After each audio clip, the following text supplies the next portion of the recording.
सही होंगे। तो जल्दी सब को रिवीजन करते हैं कि लास्ट टाइम हम लोगों ने क्या पढ़ा था। तो लास्ट टाइम हम लोगों ने बेसिक मैथमेटिक्स का टॉपिक एक देखा था, जिसमें हम लोगों ने बोर्ड मास को रिवाइज किया था कि यार वक्त जैसे जैसे आगे बढ़ते जाता है चीज़ें हम भूलते जाते हैं, तो इसलिए उस बोर्ड मास को आपको भूलना नहीं है। छोटे सी चिड़िया थी जो अक्सर बच्चों के दिमाग से निकल जाता है कि पहले हम लोग ब्रैकेट सॉल्व करेंगे, उसके बाद ऑफ, उसके बाद डिवीजन, उसके बाद मल्टीप्लिकेशन, देन एडिशन, उसके बाद सब्ट्रैक्शन। तो इस पे बेस डीपीपी में आपको सवाल मिल जाएगा, ठीक है। अच्छा, उसके बाद फिर हम लोगों ने एक बहुत अच्छी बात देखी थी कि सिंबल्स का यूज, बहुत वेरियस टाइप के सिंबल्स और कुछ वीक सिंबल्स के बारे में हमने मिलाया था आपको, ठीक है, कि इन सिंबल्स का कहाँ कहाँ हम लोग यूज करते हैं, उसकी पूरी लिस्ट मैंने आपको दी थी। तो उम्मीद करता हूँ आपको बहुत अच्छे से सीख लिया होगा। और उसी पे एक थोड़ी सी सेट थ्योरी का पार्ट मैंने आपको पढ़ाया था, हल्का सा सेट्स का पार्ट मैंने आपको पढ़ाया था, और कुछ ऑपरेशंस थे उसके, यूनियन इंटरसेक्शन वाला पार्ट वो मैंने आपको सिखाया था। थोड़ा सा सबसेट्स क्या होता है किसी सेट का, उसके बारे में मैंने आपको बताया था, और उसका सिंबल क्या था उसके बारे में मैंने आपको बताया था। उसके बाद फिर एक और टॉपिक हम लोगों ने देखा था जहां पे हम लोगों ने इंटरवल्स के बारे में जाना था, कि हम लोग जो ब्रैकेट का यूज करते हैं वो जगह जगह तो यूज करते ही हैं, we have this small bracket, लेकिन बाद में जाके ये ओपन ब्रैकेट के हिसाब से काम होता है। This we have big bracket, इसको हम बाद में क्लोज ब्रैकेट भी बोल देते हैं। और ये जो कर्ली ब्रैकेट है इसको हम लोग सेट्स में अक्सर यूज करते हैं, सेट्स को रिप्रेजेंटेशन में भी यूज होता है, जिसको हम लोग वही ब्रेसेस करके या फिर आप ब्रेसेस है ना, या फिर इसको आप कर्ली ब्रैकेट या मिडिल ब्रैकेट भी बोल सकते हैं। इसका एप्लीकेशन की कैसे हम लोग इसको किसी इंटरवल्स को लिखने में, रिप्रेजेंट करने में यूज करते हैं, उसके बारे में हम लोगों ने देखा था। फिर मैंने कहा था कि अभी भी एक लेक्चर का पार्ट, दो टॉपिक अभी रह गया है ना, एक डिवीजन का पार्ट है और दूसरा वी हैव मॉड्यूलस है ना। तो जल्दी से आज का लेक्चर शुरू करते हैं। तो आज मैं आप लोगों को डिवीजन पे कुछ सवाल देने जा रहा हूँ। डिवीजन पे देखते हैं कि कितने लोग हैं ये जो 4 सवाल को एकदम सही से सही कर पाते हैं। वैसे क्लासरूम तो नहीं चल रहा, ऑनलाइन पार्ट है, ठीक है। क्लासरूम में मैं 4 सवाल देता हूँ, 4 सवाल को पूरा चैलेंज करता हूँ, खासकर 11th में बच्चों में बड़ा मजा आता है क्योंकि वो 9th क्लास का पॉलिनोमियल का डिवीजन पढ़ चुके होते हैं, ठीक है। तो 9, 10 वो दोनों पढ़ के आते हैं, तो मैं उनको 4 सवाल देता हूँ, ठीक है, कि ये 4 सवाल दे रहा हूँ। देखते हैं क्लास में कितने बच्चे होंगे कि जो इन 4 सवाल को सही करते हैं। और उनके लिए ओपन चैलेंज होता है कि क्लास में 50% बच्चे ऐसे हैं जिनको डिवीजन नहीं आता है, क्योंकि अगर जिनको डिवीजन आता होगा तो ये 4 सवाल को बड़े आराम से करके आएंगे। और आप मानिएगा आज तक मुझे 10 साल हो गए पढ़ाते पढ़ाते, आज तक मुझे कोई बैच ऐसा नहीं मिला जहां पे 50% का आंकड़ा पार हुआ। एक ही बैच है आज से 2015 में, अच्छा बैच था, वो सारे अच्छे अच्छे बच्चे थे उसमें भी 35% बच्चे थे जिन्होंने 4 सवाल को सही किया था। तो आप देखिए क्या उन अच्छे बच्चों में आप काउंट हो रहे हो नहीं, क्योंकि अगर मैं मानता हूँ एक भी सवाल आपका गलत है तो थोड़ा सा डिवीजन आपको नहीं आता है, ठीक है। तो ये 4 सवाल आपको दे रहा हूँ, देखते हैं। आप वीडियो को पॉज करके 4 मिनट ले लो, कोई नहीं, आप टाइम लो, 4 मिनट में इसको बनाने की कोशिश करो कि देखते हैं 4 मिनट में ये आपको बन पाता है कि नहीं बन पाता है, ठीक है। तो मैं 4 सवाल आपको दे रहा हूँ, है ना, उतारेंगे, ठीक है। क्वेश्चन नंबर 1 डिवाइड करना है, इसके लिए ना डिवीजन यानी डिवाइड ही करना है आपको। पहला कहता है कि 83408 when divided by 8 is equals to what? दूसरा है 1300413 divided by 4 is equals to what? और कुछ थोड़ा सा 9th क्लास के हिसाब से, क्योंकि डिवीजन सिर्फ नंबर्स का नहीं, पॉलिनोमियल का भी आपको आना चाहिए। x³ 4x² माइनस का 3x प्लस का 1 is divided by, और एक लास्ट है question number 4 4x³ minus 3x के power 5 plus 6x plus 6x plus 1 when divided by x plus x² plus 1 equals to what? जहां पे डिसिमल में आएगा रिमाइंडर आएगा, उसको रिमाइंडर छोड़ना नहीं, आपको up to 2 places of decimal तक बताना है, ठीक है। ये 4 सवाल है, वीडियो को पॉज करके 4 मिनट में आप करने की कोशिश करें तो मैं मानता हूँ, फिर देखता हूँ कि सच में आप लोग कितने होशियार हैं, कितने अच्छे से डिवीजन सीख के आए हैं। तो वीडियो को पॉज करके 4 मिनट में इस सवाल को करने की कोशिश करें, ठीक है।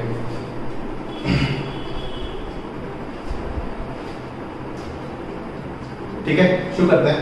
सर डिवीजन ही क्यों मैं मानता हूँ बहुत सारे बच्चों को मैंने ऐसी गलतियां करते देखा, इसलिए कि नहीं डिवीजन में यूजुअली बच्चे गलती करते हैं। 4 बेसिक ऑपरेशन है, एडिशन, सब्ट्रैक्शन, मल्टीप्लिकेशन, डिवीजन।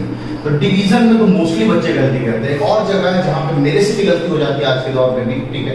तो मुझे पता है कि मैं चीज जहाँ पे गलती करता हूँ उसको मुझे चेक करने का तरीका पता है। सब्ट्रैक्शन जो कैरी वाला होता है उसमें भी कभी जल्दीबाजी के चक्कर में गलतियां हो जाती है। तो जब भी सब्ट्रैक्शन के सवाल आता है तो हमें पता है कि सब्ट्रैक्शन के सवाल को हम चेक कर सकते हैं, है ना। जो लास्ट के दो हैं इन दोनों को अगर हम जोड़ दें, है ना, तो ऊपर वाला मिल जाना चाहिए ना। तो उस तरह से फटाफट सा चेक कर लेता हूँ। डिवीजन को भी चेक करने का तरीका है, क्योंकि सबने आपने पढ़ा हुआ कि अगर आपने आंसर जो भी दिया है इसका, अभी आंसर्स का आते हैं, इनफैक्ट पहले आंसर देख भी लेता हूँ। यहाँ पर आंसर 10426 याद रखेंगे, बहुत सारे बच्चे इस जीरो को भूल जाते हैं। और यहाँ अगर जीरो मैनेज कर लेते तो पता नहीं यहाँ पे इनको क्या हो जाता है, ठीक है, .25। और यहाँ पे क्वोशिएंट और यहाँ पे रिमाइंडर दोनों में बता रहा हूँ। यहाँ भी क्वोशिएंट और यहाँ पे रिमाइंडर में दोनों बता रहा हूँ। यहाँ the quotient is x + 4 and the remainder is -2x + 5। और यहाँ पे जो क्वोशिएंट है that is -3x³ -3x³ plus 3x² plus 4x -7 -7 और रिमाइंडर आता है 9x + 8। तो आप मिला लीजिए कि आपने सही किया है कि नहीं किया है, ठीक है। तो पहले से थोड़ा सा थ्योरी जान जाते हैं। वैसे इस डिवीजन को ना, पॉलीनोमियल के डिवीजन को 9th क्लास में पॉलीनोमियल के चैप्टर में बहुत अच्छे से एक्सप्लेन किया गया है। तो वहां पे मैं अच्छे से एक्सप्लेन और भी सवाल कराऊंगा, बस फिलहाल थोड़ा सा मैं आपको बताना चाहूंगा। पहले तो आप जानते होंगे कि नंबर्स के केस में आपने देखा होगा, है ना, वी हैव दिस, है ना, यहाँ पे डिवाइजर लिखा होता है, यहाँ पे डिविडेंड लिखा होता है ना, और यहाँ पे क्वोशिएंट होता है, और नीचे जो यहाँ लिखा होता है दैट वी हैव रिमाइंडर, है ना, यहाँ पे रिमाइंडर लिखा होता है। और हमारे पास अक्सर एक तरीका होता है, कहते हैं कि दिस इनटू दिस प्लस का दिस रिजल्ट इनटू दिस। मतलब dividend can always be written as divisor into quotient plus the remainder. और एक बड़ी खास बात भी है सर, रिमाइंडर कभी भी, है ना, डिवाइजर से बड़ा नहीं होगा और ना ही बराबर होगा, और वो पॉजिटिव भी होगा। ये एक बहुत खास बात है जो आपको पता होना चाहिए। जैसे अगर किसी नंबर को 8 से डिवाइड कर रहे हैं तो रिमाइंडर कभी 8 से बड़ा यहाँ पे नहीं दिखेगा, 8 से छोटा ही दिखेगा, और कभी निगेटिव नहीं। 0 या 0 से बड़ा, 0 के बराबर भी हो सकता है, क्योंकि अगर 0 हो गया तो फैक्टर बन जाएगा, है ना।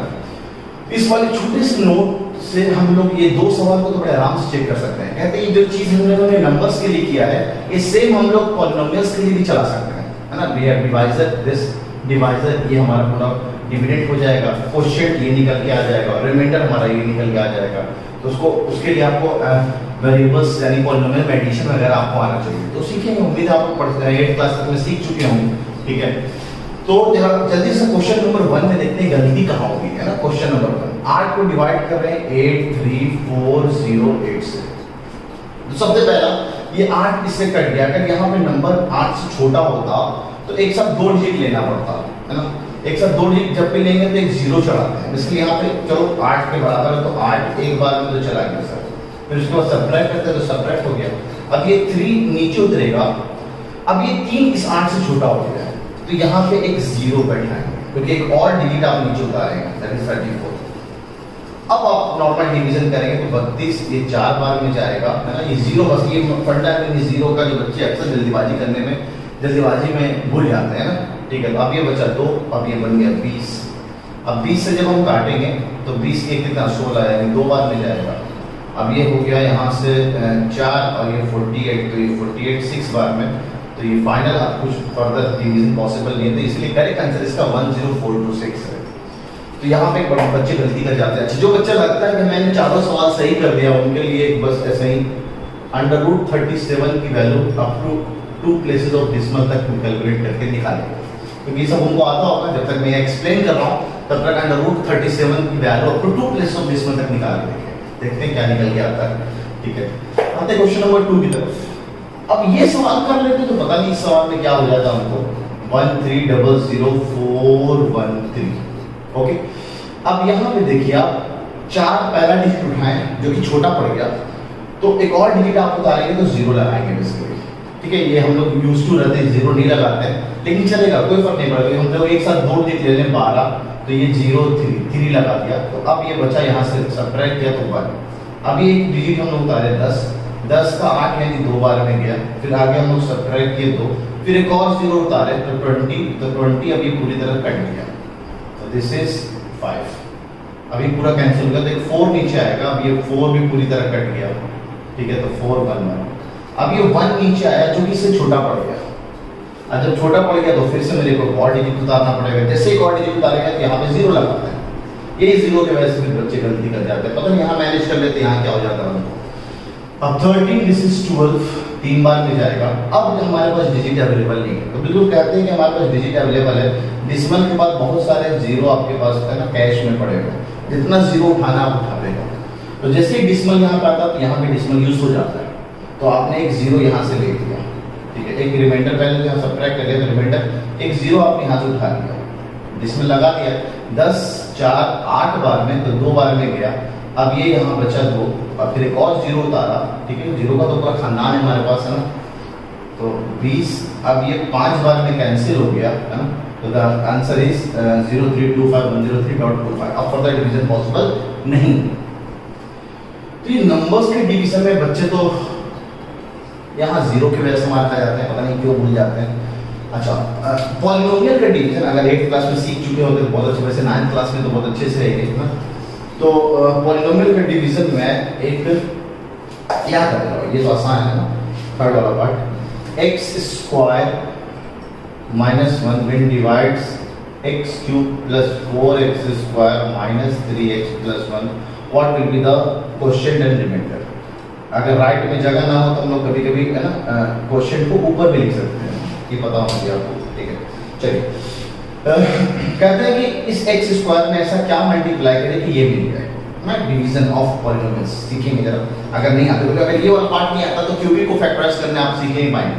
क्यूबिक या उससे हायर डिग्री वाला भी वो आपको फैक्टराइज नहीं आ पाएगा, उसमें डिवीजन ऑफ पॉलिनोमियल की बहुत जरूरत है, तो इसलिए डिवीजन ऑफ पॉलिनोमियल आपको आना चाहिए। हल्का सा एक थोड़ा बेसिक दे रहा हूँ, इसके बारे में बहुत अच्छे से हम लोग पॉलिनोमियल चैप्टर के अंदर पढ़ेंगे ना, पॉलिनोमियल चैप्टर के अंदर पढ़ेंगे। ठीक है, अब ये x² में से क्या मल्टीप्लाई करें कि x³ आ जाए, तो पता चला सर x मल्टीप्लाई कर दो तो x³ मिल जाएगा। पहला कर दो, पहले टर्म को मैनेज करना है। ख्याल रखना है कि यहाँ पे जो भी पावर्स लिखे हैं वो डिक्रीजिंग ऑर्डर में लिखे होने चाहिए, यहाँ पे डिक्रीजिंग ऑर्डर में लिखा चाहिए, और इसी का चालाकी मैंने क्वेश्चन नंबर 4 में किया होगा। जो मैंने डिविडेंड दिया उसमें पावर्स अरेंज फॉर्म में नहीं, पॉलिनोमियल को सही तरह से अरेंज नहीं किया हुआ है। सेम कोर्स है, यहाँ पे डिवाइजर जो लिखा उसमें मैंने पॉलिनोमियल को अरेंज नहीं किया है, यहाँ पे तो मैंने दे दिया है। तो अरेंज जब कर दिया है तो अरेंज किया, उसको उतार दिया, नहीं है तो पहले अरेंज करेंगे। क्वेश्चन नंबर 4 यहाँ पे अच्छा है, देखेंगे उसको कैसे करेंगे। अब x² में से क्या मल्टीप्लाई करें कि x³ आ जाए, तो आपको बस x से मल्टीप्लाई कर दीजिए। आप x से मल्टीप्लाई कर दें तो दिस वी हैव x³। अच्छा, अब जैसे इसको हम x³ से मल्टीप्लाई करें, सेम चीज गो मल्टीप्लाइड अनदर जो भी चीज यहाँ पे लिखी हुई, जो भी टर्म लिखे हुए हैं, यहाँ पे -1 है तो -1 से मल्टीप्लाई कर दिया। अच्छा, जो टर्म है वो उसी लाइक टर्म के पास ही लिखाएगा, x³ का फैक्टर x³ के साथ ही लिखाएगा, तो ये x -1 से मल्टीप्लाई -x होगा, तो स्क्वायर के साथ तो नहीं, वो सिंगल डिग्री है, सिंगल पावर है, तो उस हिसाब से यहाँ पे -x के साथ हम लिख देंगे। अब यहाँ पे हम सब्ट्रैक्ट करते थे तो यहाँ पे हम सब्ट्रैक्ट करेंगे, और सब्ट्रैक्ट करने में पॉलिनोमियल का हम साइन चेंज कर देते हैं नीचे वाला, तो ये प्लस है तो माइनस हो जाएगा, और ये माइनस है तो ये प्लस हो जाएगा। तो अब ये साइन कंसीडर किया जाएगा, x³ ये गया ससुराल, ये कैंसिल हो गया। अब ये जो है वो एज इट इज उधर गया, क्योंकि इसमें कोई सब्ट्रैक्शन नहीं हो रहा है। पहले ये माइनस का 3x था, अब ये प्लस का x के साथ जाएगा, तो माइनस का 3 आम में से एक आम ऐड हो गया, तो माइनस का 2 आम ना, तो माइनस का 2x प्लस का 1 हो जाएगा। अच्छा, जैसा यहाँ पे काम किया वैसे सेम यहाँ पे मैं अगले स्टेप में करना शुरू करूँ। इसमें ऐसा क्या मल्टीप्लाई करेंगे, ये पहला टर्म मिल गया, तो 4x² तो पहले से x² बस 4 घट रहा है, प्लस का 4 तो प्लस का 4 ऐड कर दिया यहाँ पे। अब ये जानला किससे मल्टीप्लाई कर दिया तो 4x²। अब ये सेम चीज आके इससे मल्टीप्लाई हो तो -4 कांस्टेंट टर्म जनरेट हो रहा है, तो कांस्टेंट को कांस्टेंट के सामने, कांस्टेंट के नीचे लिखेंगे इसके। साइन चेंज में सब्ट्रैक्शन कर रहे हैं हम लोग, सब्ट्रैक्शन करने में नीचे वाले का साइन चेंज हुआ, जो प्लस था वो माइनस हो गया, और जो माइनस था वो प्लस हो गया। फिर से भाई साहब ससुराल चले गए, है ना, कैंसिल हो गया। अब ये माइनस का 2x उतर गया, अब ये प्लस का 1 और प्लस का 4, तो ये माइनस का साइन नहीं कंसीडर होगा ना, प्लस का साइन कंसीडर होगा, तो प्लस का 1 प्लस का 4 दिस वी हैव 5। तो यहाँ पे जो रिमाइंडर आया -2x + 5। यहाँ पे सर फर्दर डिवीजन पॉसिबल नहीं है, मतलब यहीं पे हम रुक जाएंगे। क्यों नहीं पॉसिबल है? क्योंकि यहाँ पे एक्स स्क्वायर यहाँ पे सिंगल डिग्री एक्स आ गया। तो इसके बारे में बहुत अच्छे से, जैसे यहाँ पे आप नंबर्स के लिए खेल रहे हो ना, डिग्री के लिए यहाँ पे होता है खेल कि जैसी डिग्री यहाँ की है ना, यहाँ का पावर मैक्सिमम पावर इससे छोटा आ जाए डिवीजन वहीं पे रुक जाता है। अब हम फर्दर डिवाइड नहीं कर सकते हैं कहीं से भी। एक्स स्क्वायर में ऐसा क्या मल्टीप्लाई करेंगे, एक्स 1 बाई एक्स, फिर पॉलिनोमियल ले रहे हैं, इसलिए एक्स स्क्वायर में हम ऐसा क्या मल्टीप्लाई करेंगे, एक्स बन जाए तो फर्दर डिवीजन पॉसिबल है। अब यहीं पे आके रुक जाते हैं, ठीक है। अब इसी फंडे के हिसाब से जो सबसे अच्छा सवाल था क्वेश्चन नंबर 4 है उसको देखते हैं। क्वेश्चन नंबर 4 कह रहा है कि sir x x square plus 1, तो यहाँ पे जो टर्म्स दे रखे हैं वो सही तरह से अरेंज नहीं है, इसको सही तरह से अरेंज करते हैं। पहले एक्स स्क्वायर लिखाएगा, फिर एक्स लिखाएगा, फिर 1 लिखाएगा, ठीक है। उसके बाद ये सेम काम मैंने यहाँ भी किया है और एक और काम किया है, कुछ टर्म गायब कर दिया है। 5 की पावर के बाद अगला नंबर 4 के पावर का आता है, तो 5 की पावर के बाद 3 का पावर है, 4 का पावर कहाँ है? तो जब तक मैं 2015 से पहले मैं ऐसे नहीं किया करता था जैसे मैं अभी कर रहा हूँ। मैं टर्म्स को लिख लेता था, जो भी एक्स्ट्रा टर्म आता था उसको साइड में ले जाते थे। अब करना क्या है वो मेरे को ज्यादा अच्छा लगा, उन्हीं बच्चों ने मेरे को सिखाया एक चीज, वैसे आता था मैं यूज टू नहीं था उसके बारे में, ठीक है। अब उसके बाद से मैं यूज टू, वो मेरे को ज्यादा अच्छा लगा कि जो सबसे पहले मैक्सिमम पावर है सर उसको आपने लिख दिया -3 x पावर 4 x पावर 5 और उसको x के पावर 4 का पावर गैप है तो उसको आप ना 0 के टाइम्स मल्टीप्लाई कर दो। 0 से मल्टीप्लाई करेंगे जो टर्म गायब हो जाएगा, कोई फर्क नहीं पड़ता, 0 x के पावर 4 का टर्म नहीं। उसके बाद x क्यूब का टर्म दिख रहा है, that is 4x cube. x square का टर्म नहीं दिख रहा है तो 0 टाइम्स x स्क्वायर। उसके बाद प्लस का 6x प्लस का 1। फिर से जो काम हमने यहाँ किया, बस ये चालाकी है कि इसको ऐसे अरेंज करेंगे। जो काम हमने वहां किया है पॉलिनोमियल के डिवीजन में, सेम काम यहाँ पे करना है, ठीक है। इस एक्स स्क्वायर में ऐसा क्या मल्टीप्लाई करें कि x की पावर 5 और -3 भी आ जाए। तो x स्क्वायर में आगे -3 चाहिए तो आगे -3 से मल्टीप्लाई करना पड़ेगा, तो -3 से मल्टीप्लाई कर दिया। अच्छा यहाँ पे x स्क्वायर है, यहाँ पे x की पावर 5 है। अगर कभी ना समझ में आए कि सर किससे मल्टीप्लाई करना, इस चीज को इससे डिवाइड कर लेना। ये डिवीजन आपने 8th क्लास में सीखा हुआ है। x स्क्वायर कैंसिल, x के पावर 3 तो -3 टाइम्स x के पावर 3 तो -3 टाइम्स x के पावर 3 से मल्टीप्लाई कर दीजिए, आपको पता चल जाएगा। इसमें अगर ये मल्टीप्लाई करेंगे तो इसके बराबर आ जाएगा। तो मेन कोशिश क्या होगी, जो ये पहला टर्म लिखा हुआ है इसके पहले टर्म के बराबर करना होता है, तो बस इसके पहले टर्म के बराबर कर दिया तो दिस इज x की पावर 5।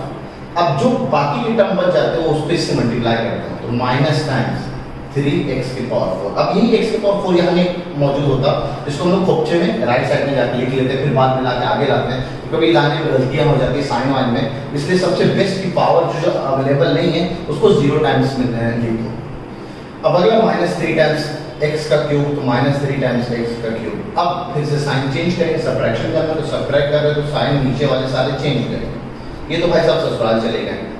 अब ये माइनस के साथ नहीं कंसीडर होगा, अभी प्लस के साथ कंसीडर होगा और 0 में ऐड होके कोई फायदा ही नहीं है, तो इसका डायरेक्टली जो था वो एज डी जाएगा 3x के पावर 4।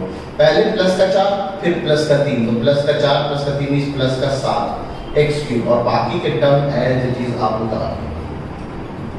अब ऐसा समझो कि ये डिवीजन जो आपने पहला स्टेप किया है, अब ये एक और स्टेप इसी तरह से आपको आगे बढ़ना है। इसमें ऐसा क्या मल्टीप्लाई करें कि ये चीज मिल जाए। एक तो आगे 3 चाहिए आपको, फिर आपको x की पावर 4 यहाँ x की पावर 2 है, x की पावर 4 के लिए x का स्क्वायर घट रहा है, x स्क्वायर से मल्टीप्लाई कर दिया तो ये बन गया 3x की पावर 4। अभी जाके इससे मल्टीप्लाई हो जाएगा तो 3x का क्यूब, फिर जाके 3x स्क्वायर। अब ये गायब हो जाएगा, साइन चेंज हो जाएगा, ये ससुराल चला गया, ठीक है। अब इसको सब्ट्रैक्ट करेंगे तो this is here 4x cube, this we है माइनस के हिसाब से 3x स्क्वायर प्लस का 6x प्लस का 1। अब फिर से x स्क्वायर है, यहाँ x क्यूब है तो एक x से हमारा काम हो सकता है, तो प्लस का 4x, तो we have 4x cube plus का 4x स्क्वायर और प्लस का 4x।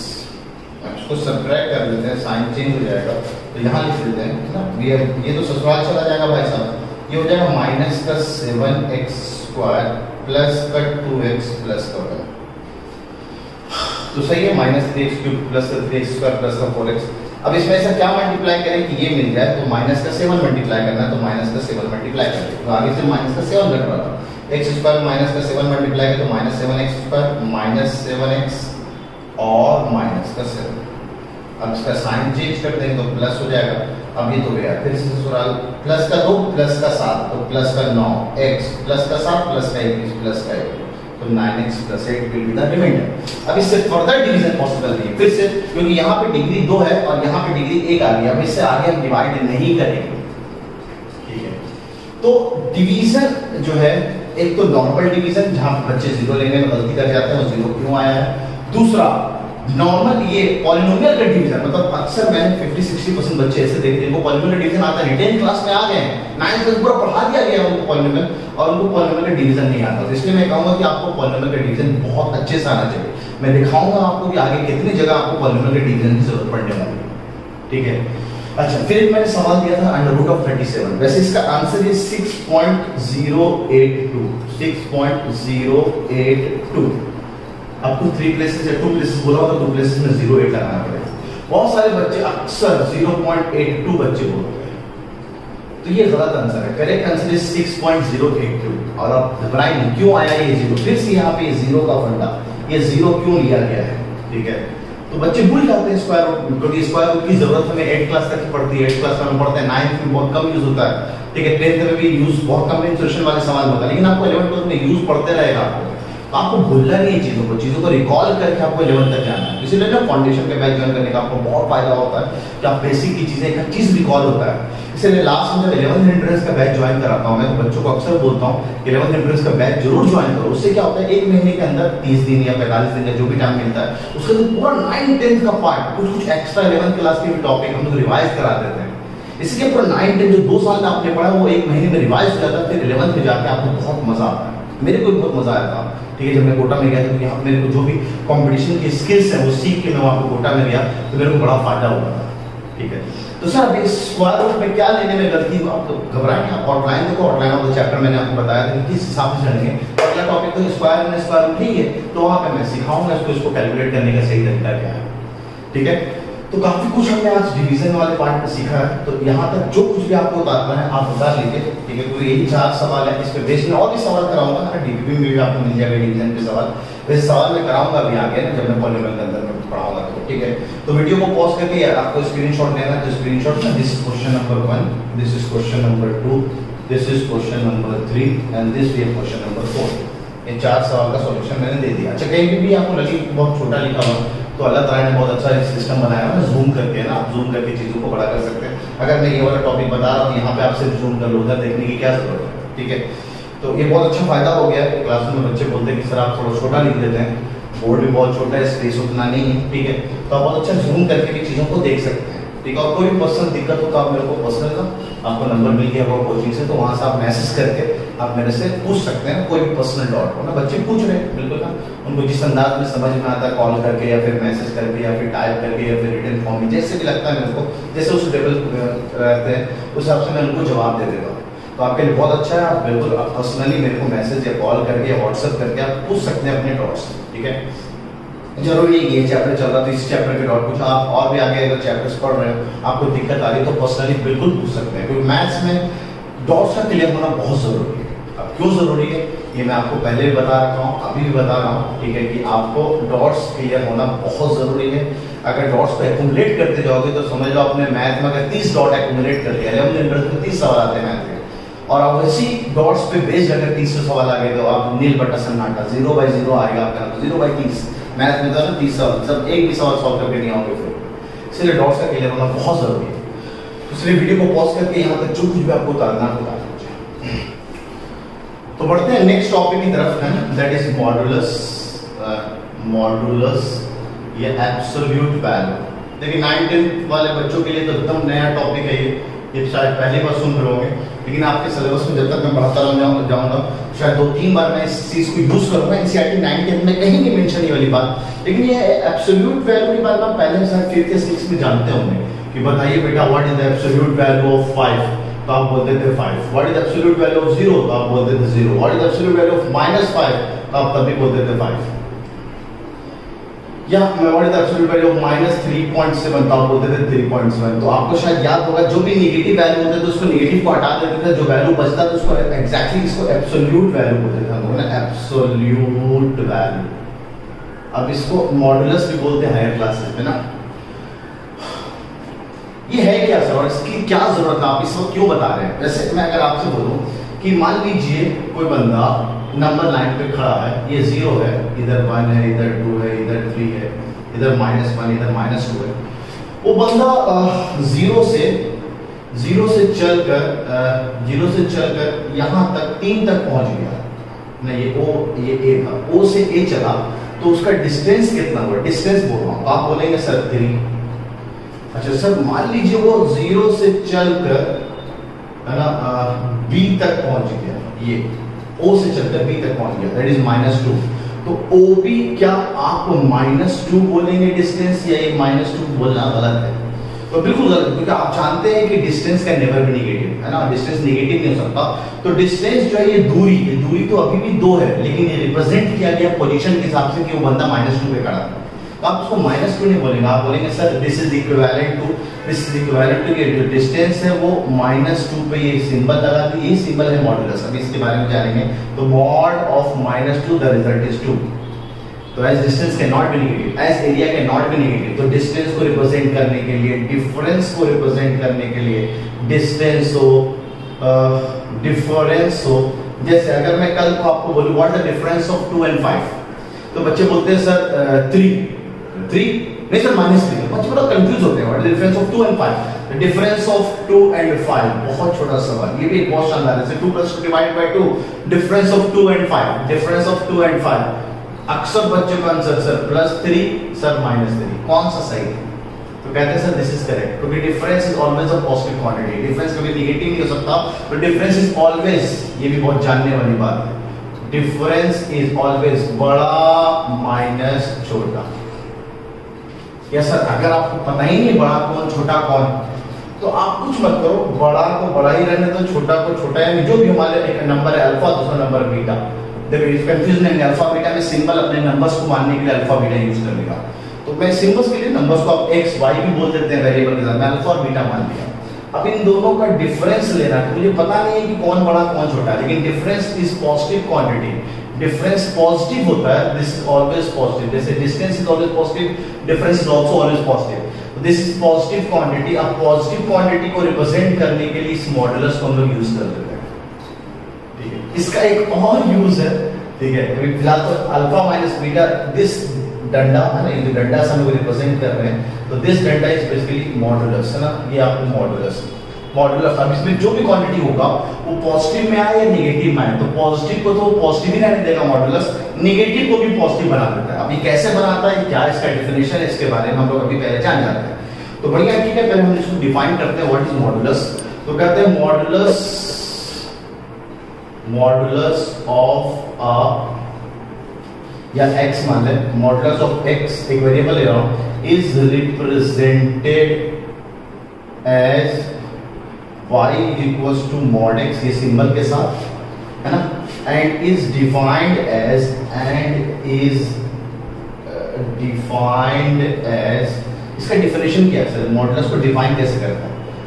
तो आपको पता होगा दो वेरिएबल से हम लोग ग्राफ बना पाते हैं, एक वेरिएबल से कभी ग्राफ नहीं बनता, तो आपको पता होना चाहिए कि ये जो हम अभी इसका थोड़ा सा ग्राफ बनाएंगे थोड़ा सा, तो कहते हैं y equals to mod x, कोई भी नंबर है, आप यहाँ पे नंबर डालिए, उसका आपको वैल्यू मिलेगा, तो वैल्यू किसके बराबर होगा, है ना।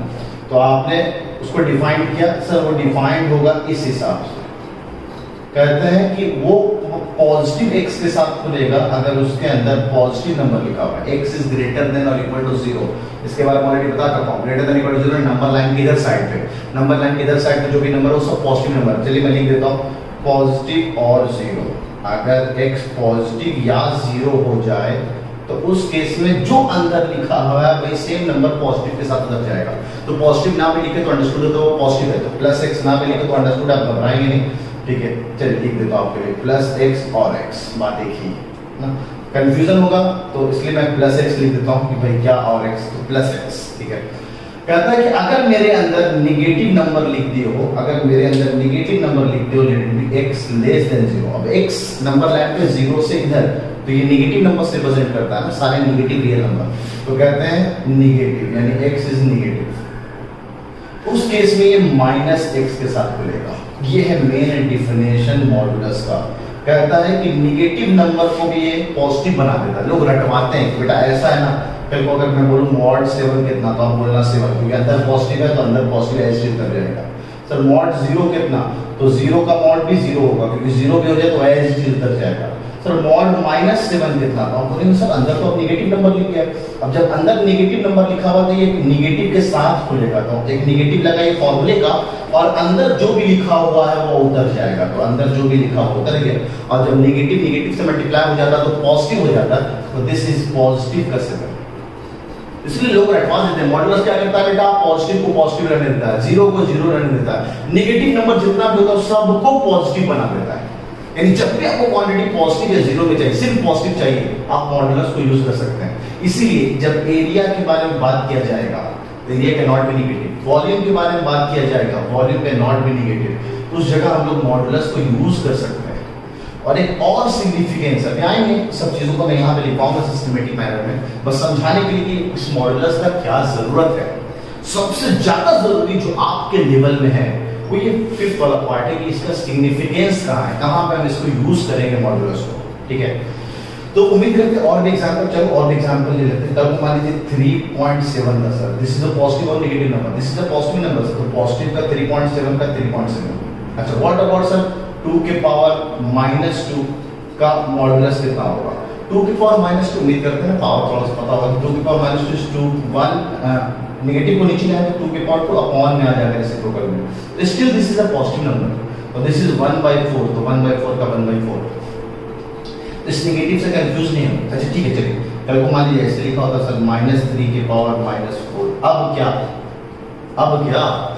तो सर कुछ नहीं, -3 के पावर -4 जो आप लिखे हैं वो इनडायरेक्टली -3 के पावर 4 लिखे हैं, माइनस कर इसको हटाया। अब इस माइनस का मॉडुलस पूछा गया, अब इस माइनस का पावर 4 है, तो 3 के पावर 4 इज 243 है ना, 81 into 3 है ना, 81 into 3 उम्मीद आपको पता होगा 243, 3 के पावर 4 243, तो 1/243 का मॉडुलस है। Still this is a positive quantity, तो 1/243 will be our answer.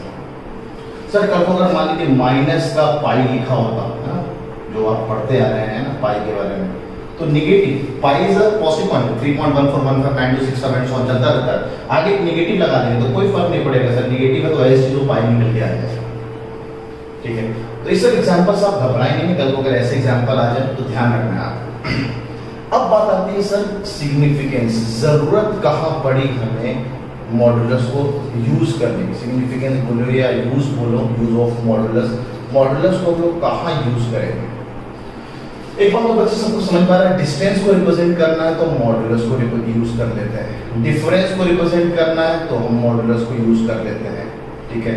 Sir हमें एरिया को रिप्रेजेंट कराना है तो मॉडुलस को यूज कर लेते हैं, सर हमें वॉल्यूम को रिप्रेजेंट कराना है तो मॉडुलस को यूज कर लेते हैं। इनफैक्ट जब भी हमें पॉजिटिव क्वांटिटीज को रिप्रेजेंट कराना हो तो उस वक्त हम मॉडुलस लगा के चीजों को रिप्रेजेंट कर सकते हैं। अब एक और चीज सर, बहुत बड़ा सवाल है ना, ये क्या है 5th वाला पार्ट, मैं आपसे सवाल के फॉर्म में पूछना पसंद करूंगा। √x² is equal to what? देखिए बच्चों का जो जवाब आता है मैं आपको दे रहा हूं, सर दिस इज +x, नहीं सर दिस इज -x, सबसे ज्यादा बच्चे ना सर +-x, ठीक है। अब जो बच्चा +-x बोल रहा है, ये बोल रहा है, ये जो भी बोल रहा है, उनके लिए मैं सवाल कर रहा हूं, अब आप खुद डिसाइड करेंगे सही जवाब क्या होना चाहिए, ठीक है।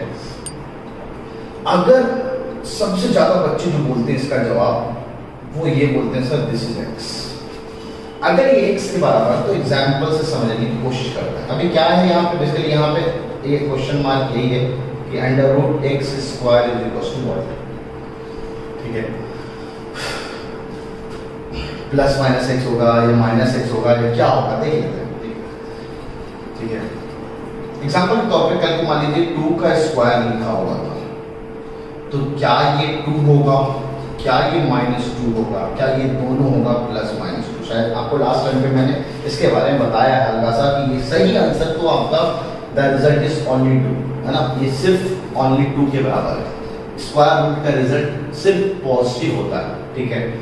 अब ये पॉजिटिव होता है या नहीं होता है, इस बात को समझने के लिए एक बच्चा ने तो मेरे को बोला सर देखिए ना, अगर √x² x के बराबर है, ठीक है, जो आप बोल रहे हैं कि सही है, मैं नहीं बोल रहा हूँ सही, आप बोल रहे हो √x² x, तो उस हिसाब से आप बताइए आपने बेसिकली इसको किया क्या, आपने बचपन का तरीका यूज किया, आपने इसको ऐसे लिखा √2 into 2 और फिर पेयर बना लिया और स्क्वायर रूट के फंडे से बाहर निकाला तो 2 आंसर आया। अब इसी √4 इंडायरेक्टली क्या लिखा हुआ है, √4 लिखा हुआ ना सर, ठीक है। √4 को तो -2 into -2 भी लिख सकते हैं और ये इनडायरेक्टली -2 का पेयर बनेगा और रिजल्ट बाहर -2 आ जाएगा। या फिर आप अपने वाले फंडे से चले यहाँ तो दिस इज -2 का स्क्वायर है ना, अंदर लिखा हुआ है x है बेसिकली -2, द रिजल्ट इज -2। तो ये +2 भी दे रहा है और -2 भी दे रहा है, इसीलिए इसका सही आंसर +-2 होना चाहिए। कुछ बच्चे ऐसा जवाब देते हैं तो उनके लिए बता दूं +-2 -2 सब गलत है, क्योंकि ऑलरेडी लास्ट टाइम पे मैंने आपको पॉइंट आउट कर दिया था √4 इज ओनली 2, √9 इज ओनली 3। तो सर गलती कहाँ है? गलती ये है कि बच्चों की √x² is not x, this is mod x, जो कि मैं बता रहा हूँ कि पॉजिटिव क्वांटिटी को यूज करने के लिए, यानी स्क्वायर रूट का रिजल्ट कभी नेगेटिव नहीं आता है, ये बात आपको ध्यान रखना है। तो this is equivalent to mod x। अब यहाँ पे नंबर पॉजिटिव आए या नेगेटिव आए, मॉड क्या करेगा, उसको पॉजिटिव ही बना देगा। तो इवेंट रूट इनफैक्ट यहाँ पे सिर्फ स्क्वायर रूट में आपको समझाने की कोशिश करते, सबसे ज्यादा अभी फिलहाल 10 तक के लेवल में स्क्वायर रूट को यूज करते हो। यहाँ पे कुछ नहीं लिखा होगा तो उम्मीद आपको 2 पर होगा ना, तो ये आपको पता होगा दिस इज स्क्वायर रूट है ना, स्क्वायर रूट। तो square root x² is not x, that is mod x। इसलिए अगर हम बात करें √9 का तो √9 इज इंडायरेक्टली 3 का स्क्वायर, और 3 का स्क्वायर इज mod 3 जो अंदर लिखा है। अब mod 3 का रिजल्ट 3 आएगा। कुछ लोग बोले ना सर दैट इज -3 का स्क्वायर, ठीक है, तब भी आप -3 का mod लो, तब भी रिजल्ट 3 आएगा। तो पॉजिटिव के हिसाब से जाओ या नेगेटिव के हिसाब से जाओ, दोनों तरफ से आंसर सेम ही आना है। तो इसलिए बहुत अच्छे से दिमाग में बांध लेंगे इस बात को। खास बात मेरे को मॉडुलस पढ़ाने का सबसे ज्यादा इंपॉर्टेंट चीज है वो ये है कि ये आपको समझ में आना चाहिए √x² is not equal to x, this is modulus of x। फिर से मैं बता रहा हूँ, ये 11th क्लास का टॉपिक है। 11th में जाकर सबसे पहला हम लोग बेसिक मैथमेटिक्स जब वहाँ शुरू करते हैं तो वहाँ पे ये सब बातें बताते हैं। लेकिन अगर मैं पता है 9-10 की चीजों में मैं यूज करूंगा इस चीज को, आप गलती करते हो, आप बहुत जगह गलती करते हो। आप x² है ना, जो गलतियां ना कल जो मैं बता रहा था, x² -4 है, इसको सॉल्व करके दिखाइए, तो आप फट से x² = 4। अब इसको दो तरह से सॉल्व करते हैं बच्चे, सर स्क्वायर, इसको भी स्क्वायर या फिर अंडर रूट ले लिया। अब स्क्वायर उड़ाया, आंसर = 2। स्क्वायर रूट को सॉल्व किया तो आंसर = 2, क्योंकि इतना तुमको पता होता √4 = 2 है ना। तो फिर गलती कहाँ है? जिनको ये पता होता है कि भाई √4 = 2, तो गलती कहाँ करते हैं? पहले क्वाड्रेटिक इक्वेशन है 2 डिग्री, तो 2 डिग्री तो 2 आंसर आना चाहिए। तो गलती बेसिकली वो यही की है, जब भी इवन पावर कैंसिल करते हैं तो प्लस माइनस लगाते हैं, और जब भी इवन पावर उधर ट्रांसफर करते हैं तो प्लस माइनस लगाते हैं। अब यहीं से एक नया मिसकंसेप्शन बच्चों के दिमाग में बढ़ जाता है कि सर ये जो √4 को हमने खोला तो यहाँ पे प्लस माइनस लगाया, प्लस माइनस पहले लग चुका है, वो इवन पावर को ट्रांसफर करने की वजह से। तो ये ध्यान रखेंगे जब भी इवन है, इनफैक्ट इस बात को आप नोट के फॉर्म में लिख लेना, ये एग्जाम्पल उतारने के बाद, ठीक है, कि जब भी when we cancel even power don't forget to put plus minus sign, लिख लीजिए नोट करके, है ना। इस सब चीज उतारने के बाद लास्ट में लिखेंगे ना, when we cancel even power don't forget to put plus minus sign, so when we transfer even power don't forget to put plus minus sign। और ये वाली बात यहाँ लिखी नहीं है, बस के लिए √x² का रिजल्ट जो होता है वो mod x कभी नेगेटिव नहीं होगा, जो रिजल्ट आएगा वो पॉजिटिव आएगा, ठीक है। तो फिर ऑड पावर का क्या होगा? ऑड पावर पॉजिटिव में भी रिजल्ट दे सकता है, नेगेटिव भी दे सकता है, इसलिए ऑड पावर यानी कल को अगर √x³ पूछा जाए, this is not mod x, है ना, क्यूब रूट की बात हम कर रहे हैं, दिस इज इंडायरेक्टली x। यानी एग्जांपल के तौर पे अगर मैं आपसे बोलूं 8 का क्यूब रूट इज व्हाट, तो आप बोलेंगे सर ये 2 का क्यूब लिखा हुआ है, 2 का क्यूब इज इंडायरेक्टली 2। लेकिन कल को मैं -8 का क्यूब रूट पूछूं, ठीक है, तो आप बोलोगे सर -8 का cube root is cube root of -2 का क्यूब। तो अब यहाँ पे डायरेक्ट यहाँ -2 लिखा है, तो -2 के 3 पेयर के साथ -2, तो रिजल्ट पॉजिटिव भी आ सकता है, नेगेटिव भी आ सकता है।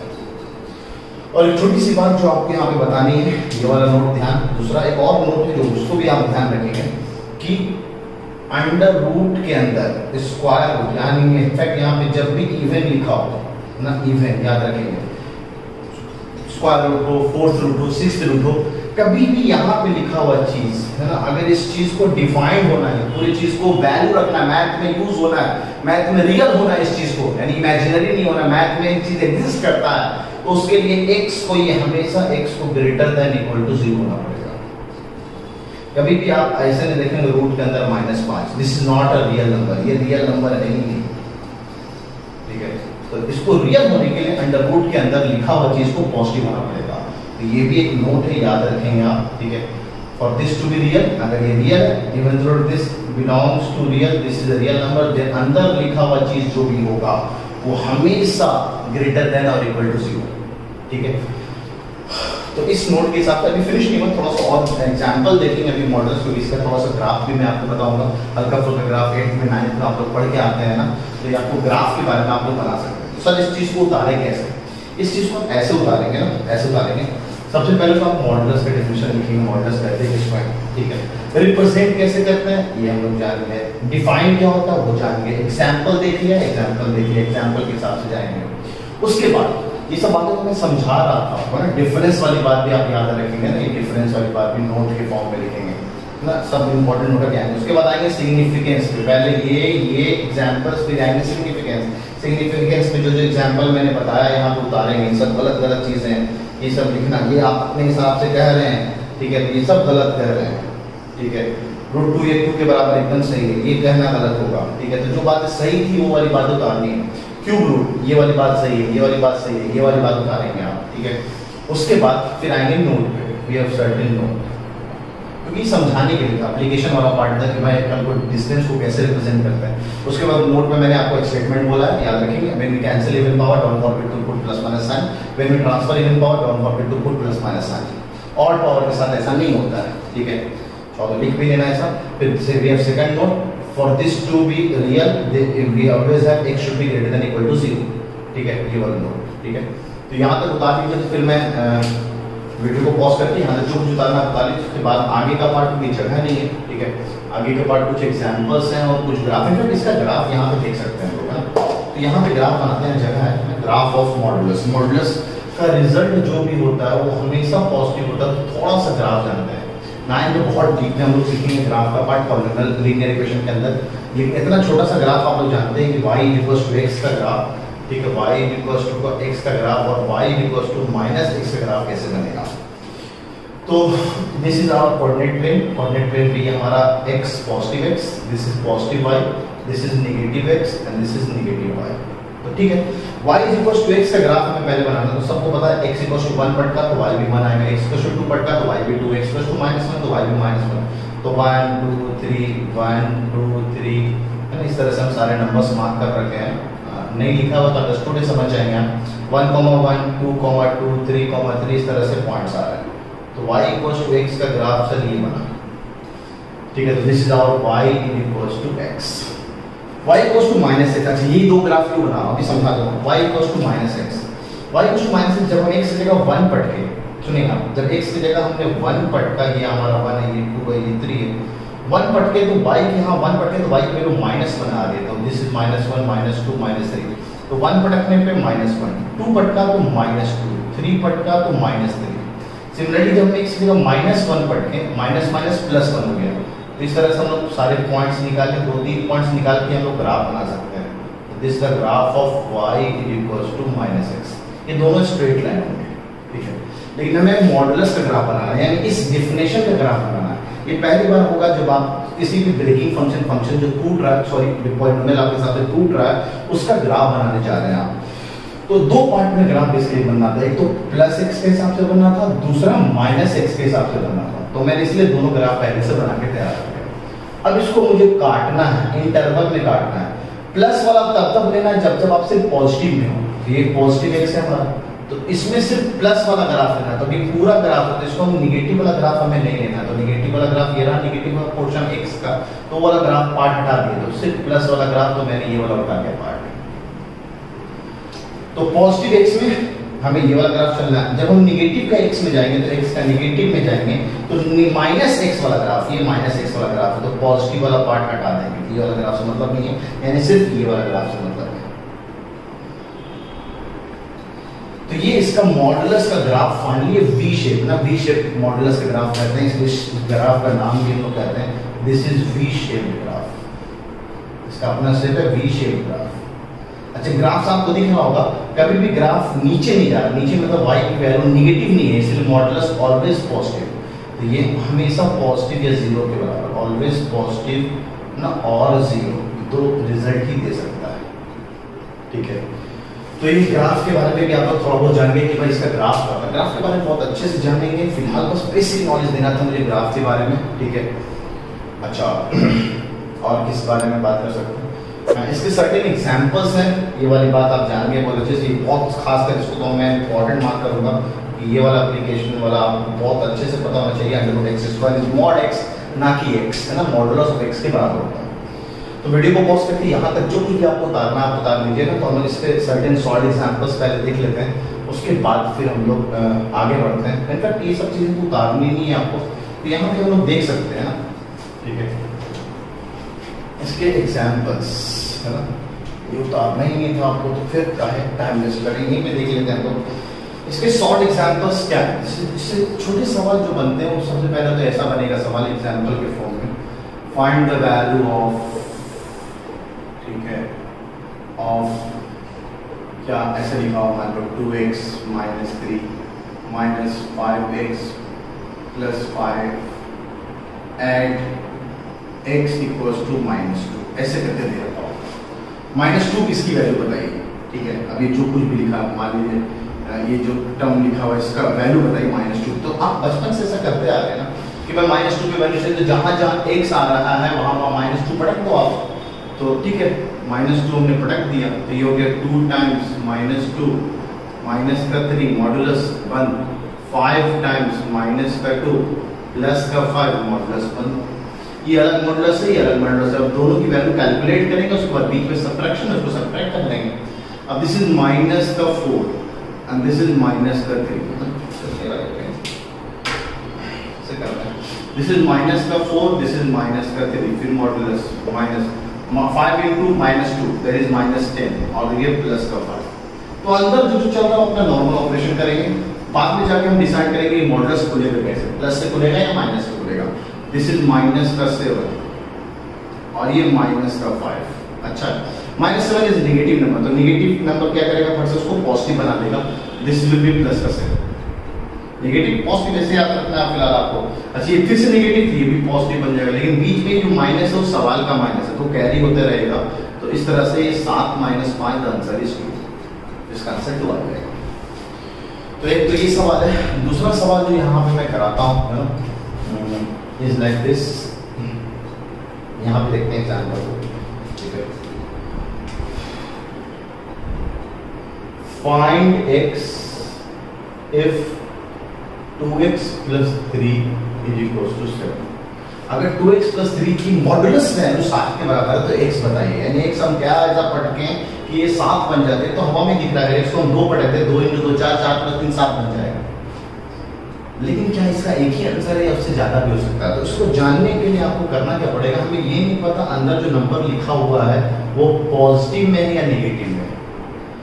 तो अपन पहले क्या करें, इसको 2 केस में तोड़ें, केस नंबर 1, केस नंबर 2।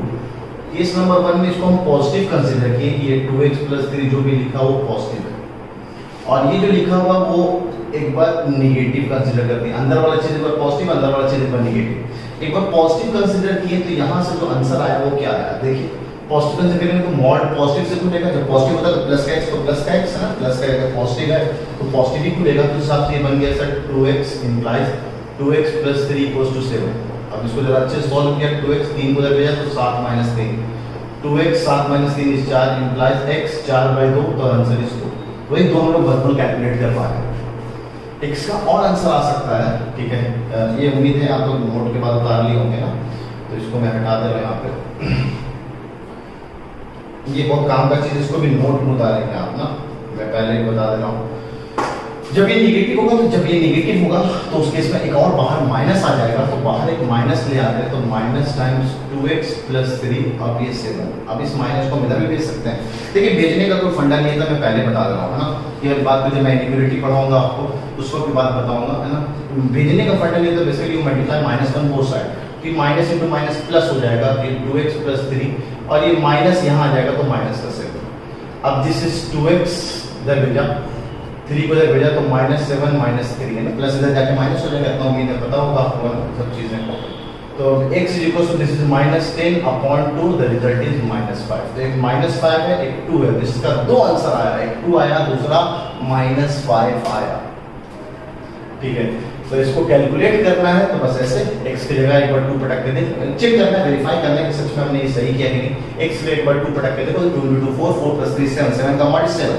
एक के बाद -5 पटक के देखो, तो -5 × 2 इज -10, -10 + 3, -10 + 3 इज -7, -10 + 3 है ना का mod, तो दिस इज -7, -7 का mod निकालेंगे तो 7 आएगा। तो इसलिए एकदम दोनों तरफ से आंसर 7 दे रहा है, यानी इसके दो आंसर पॉसिबल हो सकते हैं, एक 2 और दूसरा -5। अभी जो आंसर लाए हैं आपने यहाँ पे क्रॉस वेरीफाई कर लिया तो बहुत अच्छा, अगर नहीं किया, अगर आप क्रॉस वेरीफाई नहीं करना चाह रहे थे तो आप ये चीज को यहाँ भी क्रॉस वेरीफाई करके देख सकते हैं कि जो आंसर आ रहा है मेरा इस गिवन इंटरवल में है या नहीं। तो एक बार हमने 2 पटक के देखा, 2 × 2 4, 4 + 3 7, 7 क्या 0 से बड़ा होगा, बिल्कुल बड़ा सा ये आंसर लिया जाएगा। -5 पटक के देखा, -10 + 3 इज -7, क्या -7 0 से छोटा होगा, बिल्कुल होता है सर, ये भी आंसर लिया जाएगा। तो कल को आप क्रॉस चेक कर लो या फिर इसको वेरीफाई कर लो, इस तरह से दोनों तरफ से हम चेक कर सकते हैं। वैसे इसके बारे में मैं बता रहा हूँ 11th क्लास में जब मैं स्टार्ट करता हूँ मॉडुलस ए ग्राफ, कम से कम 2.5 से 3 लेक्चर, 3 के 4 भी जाता है ना, हम जब मर्ज करें 2.5 से 3 लेक्चर मान लीजिए आप सिर्फ मॉडुलस पढ़ते हैं, क्योंकि सिर्फ शुरुआत किया गया, आपको मॉडुलस के बारे में बताया गया। मॉडुलस के ये इक्वेशंस हैं, ये मॉडुलस की इनइक्वालिटीज अभी आएंगी, तो वो सारे टॉपिक्स होते हैं जो मॉडुलस के बारे में हम लोग जानते हैं, क्योंकि ये पूरा टॉपिक जो भी आप पॉलिनोमियल के अंदर पढ़ते हुए पॉलिनोमियल के यूज के हिसाब से पढ़ रहे हो, ये कल को पूरा फंक्शन बन जाएगा। अब ये फंक्शन क्या है, इसके डीप में ना जाए, क्योंकि बीच में हो सकता है मैं गलती से फंक्शन बोल देता हूँ, ये पूरा मॉडुलस फंक्शन बन जाता है। फंक्शन 14 डिफरेंट टाइप्स के होते हैं, इन सब के बारे में जानना है तो हम 11th क्लास में जानेंगे हम लोग, तो उसमें इतना डीप में नहीं जा रहे, बस बेसिक नॉलेज मैंने आपको दिया कि इतना मॉडुलस के बारे में आपको पता होना चाहिए। अब जितना भी कल पढ़ा और आज पढ़ा उस पर बेस सर्टेन सवाल है, पहले इसको उतार लीजिए, आप वीडियो को पॉज करके उससे बेस सर्टेन सवाल है उसको सॉल्व करते हैं, ठीक है। तो फिर आप डीपीपी जो आपको मिला है वो डीपीपी बड़े आराम से सॉल्व करते हैं। तो ये 7 सवाल है, अभी तक जितना कुछ हमने पढ़ा है उस पर बेस्ड है ना, कुछ एमसीक्यूज भी हैं ऑप्शंस के हिसाब से, ठीक है। ये यूनियन है, ये इंटरसेक्शन है, ये सबसेट है, सिंबल्स का यूज किया गया है यहाँ पे, ठीक है। इस तरह के सवाल मैंने एग्जाम्पल में कराए हैं आपको, इस तरह के शॉर्ट एग्जाम्पल में कराए हैं मैंने आपको। ये कुछ सही सवाल हैं कि आपको इक्वेशंस, क्वाड्रेटिक इक्वेशन सॉल्व करने आता है कि नहीं आता, मेरे स्प्लिटिंग द मिडिल टर्म आपको आता है, उसका यूज है। इस तरह के सवाल मैंने क्लास में कराए, बोर्ड मास का छोटा सा सवाल है, ठीक है।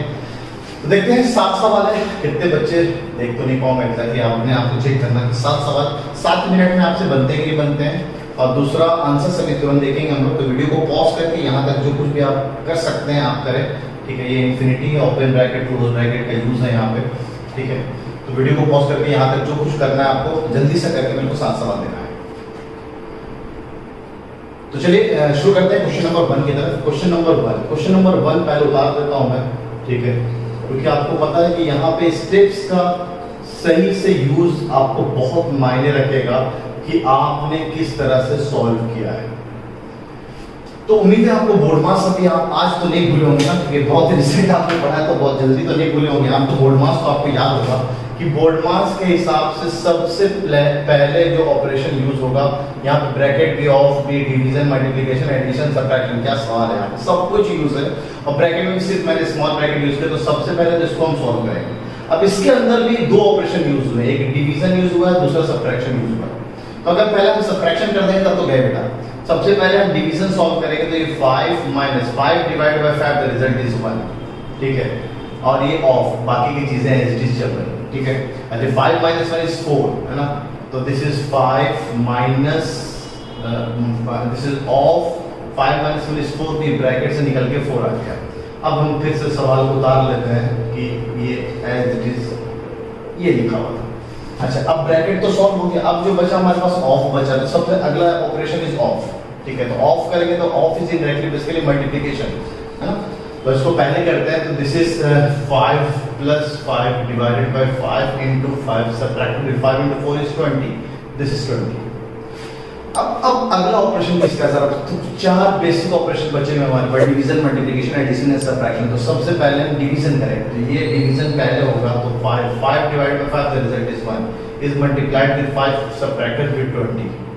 फिर अगला ऑपरेशन मल्टीप्लिकेशन का होगा, तो दिस इज 5 + 5 × 5 1 × 5 इज 5 माइनस का 20।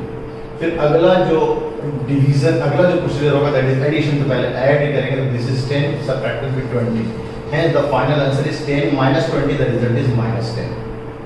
ठीक है, ये क्वेश्चन नंबर हम बहुत आसान छोटा सा तैयार कर चुके होंगे। ठीक है, बढ़ते हैं क्वेश्चन नंबर 2 की तरफ। क्वेश्चन नंबर 2 तो और आसान है, जो मैंने क्लासरूम में कराया क्लास शॉर्ट एग्जाम्पल, उससे भी आसान है। अब मुझे ये नहीं पता कि अंदर नंबर पॉजिटिव लिखा है या नेगेटिव लिखा हुआ है, तो उसको एक बार पॉजिटिव के साथ खोला, तो अंदर वाले को हमने एक बार पॉजिटिव मान लिया, केस नंबर 1, और केस नंबर 2 एक बार इसको नेगेटिव मान लिया अंदर वाले को, है ना, x - 3 सिर्फ नेगेटिव।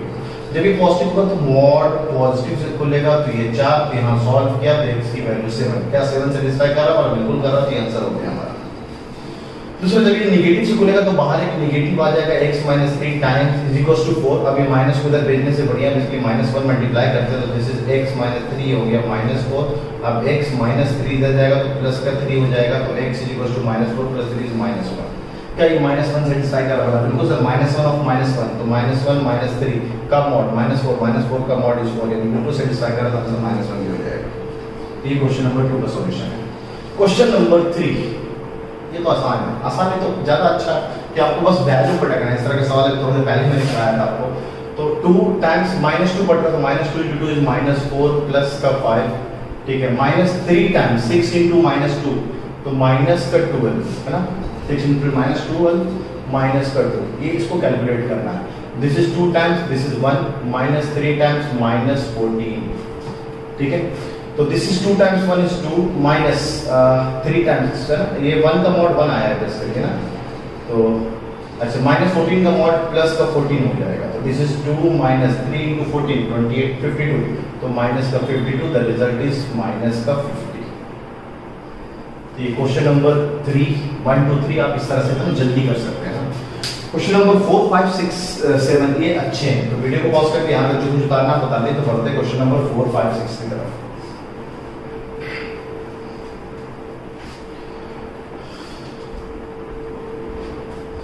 क्वेश्चन नंबर 4 5 6 जो है, पहले 4 नंबर देखते हैं। क्वेश्चन नंबर 4 और 7 देखते हैं, एक जैसा ही है, ठीक है, तो पहले 4 और 7 देखते हैं। 4 कहता है कि x² plus mod x - 6 equals to 0 के सारे रियल रूट्स का सम बताइए। तो पहले इसका रूट्स निकालेंगे, इसके x की वैल्यूज निकालेंगे, उसको सॉल्व करने के फिर से मुझे नहीं पता कि मॉड कैसा लिखा हुआ है, तो आप इस मॉड को एक बार अंदर जो लिखा हुआ है इसको एक बार पॉजिटिव कंसीडर किया, इसको एक बार नेगेटिव कंसीडर किया। तो जब पॉजिटिव कंसीडर करेंगे तो ये x² प्लस का x माइनस का 6 इक्वल्स टू 0 हो जाएगा, और जब ये नेगेटिव से कंसीडर करेंगे तो x², अब ये मॉड नेगेटिव से खुलेगा, माइनस का x माइनस का 6 इक्वल्स टू 0 हो जाएगा। एक बार इस क्वालिटी को सॉल्व करना है, एक बार इस क्वालिटी को सॉल्व करना है। तो क्वालिटी को सॉल्व करने के साथ स्प्लिटिंग द मिडिल टर्म आपको याद होगा, -6 से -6 को हम जब स्प्लिट करेंगे तो -2 × 3 या 2 × -3 इन दो में ही लिख सकते हैं। तो मेरे को प्लस के x में जाना था, ये सबसे ज्यादा अच्छा सुटेबल कर रहा है। दिस इज प्लस का 3x माइनस का 2x माइनस का 6 इक्वल्स टू 0 x²। अब यहाँ से हम लोग x कॉमन ले लिया, तो x कॉमन लिया तो x + 3, यहाँ से -2 कॉमन लिया तो x + 3 इज इक्वल्स टू 0, ठीक है। अच्छा, यहाँ बात करते हैं, फिर पहले एक सॉल्व कर लेते हैं। दिस इज x + 3, यहाँ भी कॉमन x + 3, यानी स्प्लिटिंग द मिडिल टर्म से जा रहा है। 10th क्लास में क्वालिटी को सॉल्व करने के 5 तरीके देखेंगे, 5। फिलहाल तो मैं अभी आप जितने लेवल में कर सकते हो, बस स्प्लिटिंग द मिडिल टर्म, तो आपने उसको यूज कर लिया, तो x + 3 कॉमन निकला, यहाँ से x - 2 इज इक्वल टू 0। दो नंबरों का मल्टीप्लिकेशन 0 आ रहा है, ऐसा कब पॉसिबल है, या तो ये 0 हो जाए या तो ये 0 हो जाए। तो उस हिसाब से x + 3 या तो 0 हो जाए या x - 2 0 हो जाए। तो यहाँ से आंसर आया x = -3, यहाँ से आंसर आया x = 2। अब आप देखिए इसके दो आंसर, एक -3 है, दूसरा 2 है। -3 और 2 हम यहाँ पे सेटिस्फाई करके देखेंगे, या उससे अच्छा है कि आपको यहाँ क्रॉस चेक करना था ना केस 1 में, क्या -3 0 से बड़ा होता है, तो बोला बिल्कुल नहीं होता सर, तो ये आंसर नहीं लिया जाएगा। तो x इक्वल टू 2 क्या इसको 0 से बड़ा होता है? बिल्कुल होता है सर। तो इसको हम सिर्फ यहाँ से ले सकते हैं आंसर। हर बार जरूरी नहीं कि आपको आंसर जो आ रहा है वही लिया जाएगा। मॉडल्स का बस यूज है, आपको ब्रेक करने आना चाहिए थोड़ा बहुत। अच्छा, आप चाहो तो चेक भी कर सकते हो, -3 सेटिस्फाई नहीं कर रहा। -3 का स्क्वायर किया 9 और प्लस -3 का मॉड किया तो 3 और -6 क्या ये 0 बन रहा है? बिल्कुल नहीं बन रहा सर। लेकिन वही 2 पटक के देखो, 2 का स्क्वायर 4 + 2 -6 द रिजल्ट इज 0, बिल्कुल सेटिस्फाई कर रहा है। तो ये जो मैं बोल रहा हूँ, या तो आप जो आंसर आया उसको क्रॉस चेक कर लो, या जो भी आंसर आया जो ये केस मान के चल रहे हो उसको चेक करके देख लो कि वो पॉसिबल है या नहीं। अब केस नंबर 2, अगर ये नेगेटिव हो जाए तो उस केस में आप ये मॉडुलस -6 आप मुझे माइनस में लेके जाना, तो बड़ा वाला को माइनस में रखा, छोटा वाला को प्लस में रखा। तो उम्मीद आप लोगों को ब्रेक करने आता है, नहीं भी आता तो मैं आगे जाके सिखाऊंगा आपको ब्रेक करना, इस स्प्लिट को कैसे यूज करते हैं। ठीक है, इज इक्वल टू 0। अभी मैं आपको ट्रिक देने वाला कर रहा हूँ, क्यों नहीं करोगे बिना ब्रेक किए हुए इस तरह के क्वाड्रेटिक का आंसर। इतना टाइम लगा आपको उसको सॉल्व करने में, 2 सेकंड में आप कैलकुलेट कर पाओगे कि ये आंसर क्या आने वाला है। ठीक है, अब इसमें से हमने x कॉमन ले लिया तो दिस इज x - 3, यहाँ से मैंने 2 कॉमन लिया तो दिस इज स्टिल x - 3 = 0। अब x - 3 यहाँ भी x - 3 यहाँ भी, तो x - 3 आपने कॉमन ले लिया। अब ये x + 2 उस हिसाब से आइदर दिस x = 3 और x + 2 यानी x = -2। अब इसमें से या तो हम क्रॉस चेक करेंगे यहाँ पे, या तो हम इसको यहाँ पे सेटिस्फाई करा के देखेंगे। केस नंबर 2 जो मान के चल रहे थे वो चीज वेरीफाई हो रहा है कि नहीं हो रहा है। कि आप ये मान के चल रहे थे जो x आएगा वो नेगेटिव में आना चाहिए। ये पॉजिटिव है तो ये आंसर नहीं, जो नेगेटिव है तो ये आंसर है। तो x - 2 ले सकते हैं। क्या ये रियल नंबर है? बिल्कुल सर। 2 भी रियल नंबर, क्या ये -2 रियल नंबर है? बिल्कुल रियल नंबर। तो इसके 2 आंसर आए। x की जो फाइनल आंसर आया वो 2 भी आया और -2 भी आया। याद रखेंगे, जब भी हम केस बनाते हैं तो केसेस के आंसर्स का यूनियन लेते हैं, तब जाके हमारा आंसर आता है। तो फाइनल आंसर जब भी होता है ऐसे, जब भी केसेस बनाएंगे तो केस 1 का आंसर, केस 2 का आंसर, तो विल टेक यूनियन। ये आंसर भी पॉसिबल है क्योंकि कुछ पार्ट यहाँ तोड़ा आपने, कुछ पार्ट यहाँ तोड़ा आपने, दोनों पॉसिबल हो सकता है। तो इसलिए हमारा फाइनल आंसर इज आइदर 2 और -2। अब बोल रहा है जो भी रूट्स आया उसका सम करिएगा, तो सम किया 2 और -2 का sum, the result is 0। Hence the final answer is for this question is 0। अभी एक छोटा बेसिक सा सवाल 8 9 तक के बच्चे बड़े आराम से सॉल्व कर सकते हैं। ऐसे सवाल आपके एमयू में आईआईटीज में आ चुका है, आईआईटी लेवल तक में आया हुआ सवाल है। और नॉर्मल कॉम्पिटिशन में तो पूछ लेता है अक्सर बच्चे, सब बेसिक कॉन्सेप्ट पे गलती कर जाते हैं। आप बताइए कि आप इस तरह के सवाल को कर पाते हैं नहीं कर पाते? अच्छा, अब मैं इसको सिखाता हूँ, इसका पहले ट्रिक सिखा दूँ। पहले ट्रिक वाला पार्ट, ये जो आपने कैलकुलेशन किया ना सर, इतना तामझाम, इतना स्प्लिटिंग करने बेटा, मेरे पास इसका तोड़ है, चुटकी वाला तोड़। बस आपको ये पता होना चाहिए टूटेगा किसमें, जिसमें ये टूट रहा है ना उसका उल्टा वाला आंसर है, divided by coefficient of x²। ये टूट रहा था सर पहले वाले सवाल में -6 प्लस का 1 लाने के लिए इसको आपने तोड़ा था प्लस का 3 और माइनस का 2 में। तो x का आंसर जो आएगा इसका उल्टा और इसके साइन का उल्टा, साइन का उल्टा, इसके उल्टा और साइन का उल्टा, divided by coefficient of x²। Coefficient of x² कितना है? 1 से डिवाइड कर दिया। तो इस क्वाड्रेटिक को सॉल्व करने के बाद x की जो वैल्यू आनी थी -3 और 2 आनी थी, -3 और 2 आनी थी। फर्स्ट आप चेक कर सकते हैं, याद रखेंगे। फिर से मैं बोल रहा हूँ, एक क्वाड्रेटिक है ax² प्लस का bx प्लस का c = 0। अगर ये अल्फा और बीटा में टूट रहा है, प्लस का अल्फा मान लीजिए माइनस का बीटा, तो x का जो आंसर होगा वो माइनस का अल्फा प्लस का बीटा डिवाइडेड बाय जो भी कोएफिशिएंट ऑफ x² है। x² कोएफिशिएंट यहाँ पे ये था, ये था, ये याद रखना हमेशा हमेशा। ये ट्रिक काम करेगी, छोटे मोटे ट्रिक है ना, नैप्स ट्रिक है ना, जितने भी ट्रिक है मैंने अपना नाम दिया हुआ उसको। बड़े आराम से स्प्लिटिंग के सवाल, आप जितने भी स्प्लिटिंग के सवाल अपने कंपटीशन में लगाते हैं वो लगा के देख लेना।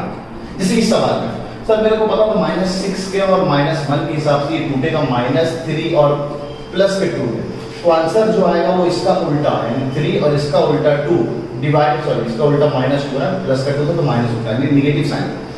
जो साइन है साइन को चेंज करना है, divided coefficient of x²। Coefficient of x² कितना है? 1, तो 1 से डिवाइड कर दिया, तो the answer is 3n - 2। Solve किया तो 3n - 2, देखिए सर एकदम वही आ रहा है। और अब भरोसा नहीं देते तो सवाल और देख लेते हैं। x² प्लस का 5x प्लस का 6 = 0। 5 लाना है तो 2 × 3 6, 2 + 3, 2 और 3 में टूटेगा, 2 और 3 में टूटेगा तो 5 बन जाएगा। तो इसका जस्ट उल्टा -2 और -3, इस क्वाड्रेटिक को सॉल्व कर देना, कोएफिशिएंट ऑफ x² 1 है तो आंसर -2 और -3 निकल के आ रहा है। कैलकुलेट करके देख लेना, ठीक है। तो छोटे मोटे ट्रिक है, बहुत सारे ट्रिक आप ऐसे सीखते जाएंगे। तो क्वाड्रेटिक को सॉल्व करने का एक आसान तरीका आपने यहाँ पे सीख लिया, ठीक है। अच्छा सर इस सवाल को एक और तरह से कर सकते थे, अगर आपको ये पता हो, और ये थोड़ा सा नोट में लिख लेना, एक्स स्क्वायर हो या मॉड ऑफ एक्स स्क्वायर, दोनों सेम चीज लिखा होता है, कोई अलग नहीं। एक्स स्क्वायर लिखूं या मॉड एक्स स्क्वायर लिखूं, बात एक ही है। क्यों एक है? X square mod x square, अगर मैं प्लस का 2 रखूं तो 4, प्लस का 2 रखूं तो 2 का स्क्वायर 4, दोनों तरफ से सेम आएगा। अगर माइनस का 2 रखूं, -2 का भी स्क्वायर करूं तब भी 4 आएगा, और -2 का मॉड लो तो 2 बन गया, और 2 का फिर से स्क्वायर 2 यानी 4, यानी दोनों तरफ आंसर सेम है। इसलिए x का स्क्वायर या मॉड x का स्क्वायर लिखो तब भी बात हमेशा सेम है। तो इस बात को यूज करते हुए फट सा इस सवाल का मेथड नंबर 2 देखते हैं, ठीक है। जगह यहाँ बनाते हैं ना, यहाँ बनाते हुए ये 3 सवाल सॉल्व कर चुके हैं, ये 3 सवाल को हटा देते हैं ना।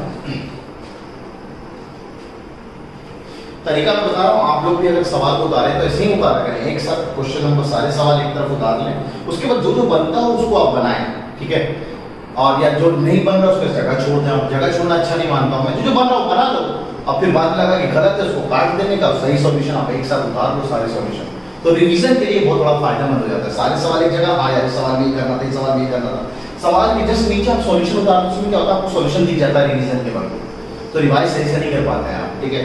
तो इस सवाल में मेथड नंबर 2 इस बात को यूज करते हैं, इस एक्स स्क्वायर को ना मेथड 2, इस एक्स स्क्वायर को मॉड एक्स का स्क्वायर प्लस का मॉड एक्स -6 ऐसे करके लिख सकते हैं, लिख सकते हैं सर, इस वाली बात को हम जान रहे हैं। बस अब मॉड एक्स को हमने t मान लिया, मॉड एक्स को हमने t मान लिया, तो इनडायरेक्टली क्या लिखा हुआ है, t का square plus t -6 equals to 0। अब ये क्वाड्रेटिक t में बनी है, तो x में हो, y में हो, z में हो, मेरे नाम से क्वाड्रेटिक हो, naps square plus naps -6 equals to 0। सब में फंडा सही नहीं रहता, नाम चेंज करने से कॉन्सेप्ट चेंज नहीं हो जाएगा, जो इस तरह से सॉल्व कर रहे हो उस तरह से सॉल्व करेंगे। अभी देन क्यों हम ट्रिक से सॉल्व कर लेते हैं, -6 प्रोडक्ट आना चाहिए, ये सेम रहा, और बीच में प्लस आना चाहिए, बीच में प्लस आना चाहिए, तो प्लस का 3 और माइनस में 2 में तोड़ेंगे तो प्लस का 3 और माइनस के 2 में तोड़ेंगे तो आंसर जो भी आएगा t का इसका जस्ट उल्टा आएगा, तो माइनस का 3 और प्लस का 2 आएगा, उलट देंगे साइन। तो ये हमारा t की value divide by coefficient of x square, coefficient of t square क्या है इसके 1, जो भी यहां पे लिखा हुआ 1 है तो 1 से डिवाइड कर देते, कोई फर्क नहीं पड़ेगा। अब जो हमने t माना था उसको लाके प्रोडक्ट दिया, तो मॉड x था हमारा या तो -3 के बराबर, मॉड x था हमारा या तो 2 के बराबर। अब मॉड x -3 हो जाए या मॉड x 2 हो जाए, इन दोनों में से कोई आंसर्स होंगे हमारे x के आंसर चाहिए ना, हमें t का आंसर थोड़ी चाहिए। अब क्या मॉड x कभी नेगेटिव आंसर दे सकता है, ये आप जान रहे हैं, mod x will always give you the positive result, mod x will always give you the positive result। कोई भी एक साथ मेरे को ऐसा नहीं बता पाओगे जहां पे मैं यहां पे पटको रहा हूं -3 दे दे, इसलिए यहां से एक भी आंसर पॉसिबल नहीं है। इसी का छोटा सवाल अगर को मैं ऐसे दे दूं, mod x square is equals to -4 या -2, ज्यादा ठीक में जाए, बताइए x के ऐसा क्या वैल्यू पटको कि यहां पे -2 बनेगा, तो आपको पता है यहाँ पे जो भी x पटकोगे आप कभी भी -2 नहीं देने वाला है, तो यहाँ से जो भी कैलकुलेट करोगे आप गलत आंसर निकालने वाले हो। तो √x² will never give you -2, √x² will always be a positive result। तो ऐसा मतलब छोटी सी बात भी जान सकते हैं, यहाँ the x belongs to 5 ऐसे बोल सकते हैं, और 5 के बाद मतलब नल सेट, एक भी आंसर पॉसिबल, एक भी रियल आंसर पॉसिबल नहीं है, एक भी आंसर पॉसिबल नहीं है, यहाँ से आंसर x belongs to 5, एक भी आंसर नहीं है। अच्छा यहाँ पे अब मुझे नहीं पता ये अंदर x पॉजिटिव से भी आ सकता है, नेगेटिव से आ सकता है, इसलिए हम यहाँ बोल सकते हैं x आंसर या तो +2 दे देगा या तो आंसर -2, और यही दो आंसर आ रहे थे, +2 एंड -2। अब इन्हीं दोनों का सम पूछा है, इन दोनों का सम ऑफ रियल रूट, अब इन दोनों को जोड़ दिया था, रिजल्ट इज 0। वो ज्यादा जल्दी बना है, ये ज्यादा जल्दी बना, तो कॉन्सेप्ट को ज्यादा पता हो, ज्यादा अच्छा सा आता हो, इसलिए फाउंडेशन का ही मतलब नहीं सिर्फ एनसीईआरटी पढ़ना है। एनसीईआरटी का कोई लाइन नहीं छोड़ूंगा जो आपको नहीं समझ में आया, एनसीईआरटी का एक चीज कवर करने वाला हूं, ठीक है। एनसीईआरटी से हटके बहुत सारी थोड़ी बातें जाननी है ताकि हमारा कंपटीशन, हमारा बेस जो है वो फाउंडेशन जो हमारा मजबूत होना चाहिए, ठीक है। तो ये वीडियो को पॉज करके क्वेश्चन नंबर 4 यहाँ तक जो कुछ भी आपको उतारना है उतार दीजिए ना, और क्वेश्चन नंबर 7 पहले करेंगे, उसके बाद 5 और 6 करेंगे ना, 5 और 6 एक ही अंदाज पे बेस्ड है। तो वीडियो को पॉज करके यहाँ तक ट्रिक, नैप्स ट्रिक के नाम से ये सब इंडिविजुअल ट्रिक है, जितने भी स्प्लिटिंग के सवाल है सब बन सकते हैं, हर तरह के सवाल में नहीं यूज कर सकते आप, इसको उतार लीजिए आप। तो बढ़ते हैं पहले क्वेश्चन नंबर 7 की तरफ।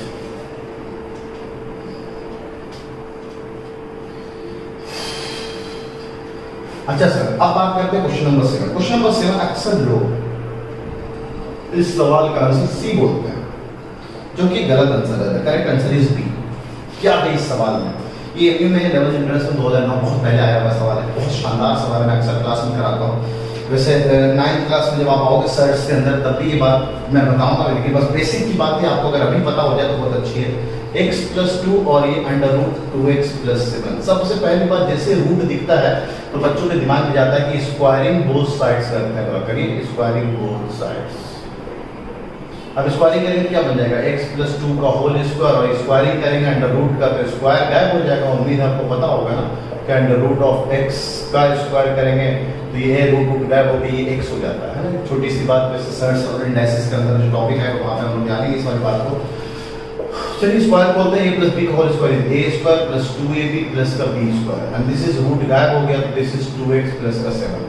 अब इसको सॉल्व किया, x² + का 4x माइनस का 2x आ गया, a + का 4 माइनस का 7 = 0। इसको सॉल्व किया, x² + का 2x और 4 3 माइनस का 3 = 0। अब फिर से बन गया क्वाड्रेटिक। स्प्लिट कर पाएंगे? हाँ सर बिल्कुल स्प्लिट कर पाएंगे। आप देख लीजिए, प्लस का 3 और माइनस का 1, तो किसमें टूटेगा, प्लस का 3 माइनस का 1। मैं आंसर बोल रहा हूँ, भविष्यवाणी कर रहा हूँ, इसका जस्ट उल्टा, -3 प्लस का 1 हो गया स्प्लिट सॉल्व। इतना टाइम लगाना है सर, और कोएफिशिएंट ऑफ x ऑलरेडी 1 है तो 1 से डिवाइड कर देते, कोई फर्क नहीं पड़ने वाला है।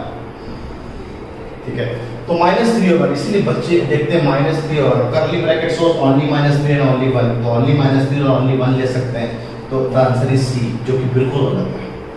क्योंकि एक बहुत छोटी सी बात मैंने आपको बताई थी, है ना, कि क्या ये बात है, इस बात को पहले तो हम नोट में करके लिखते हैं। दूसरा, एक और बात जानने वाली बात, कि आपको पता है कि स्क्वायर रूट का रिजल्ट कभी नेगेटिव नहीं आता, तो आपने जो आंसर निकाला उसको एक बार क्रॉस चेक तो करो।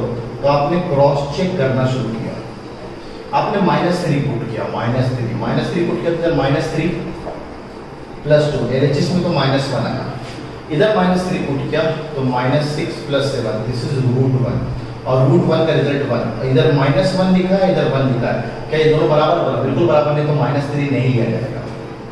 अच्छा सर, व्हाट अबाउट x = 1 पटक के देखा तो 1 + 2, LHS में आया 3, इधर पटका तो 2 + 7, दिस इज √9, और √9 का result only 3।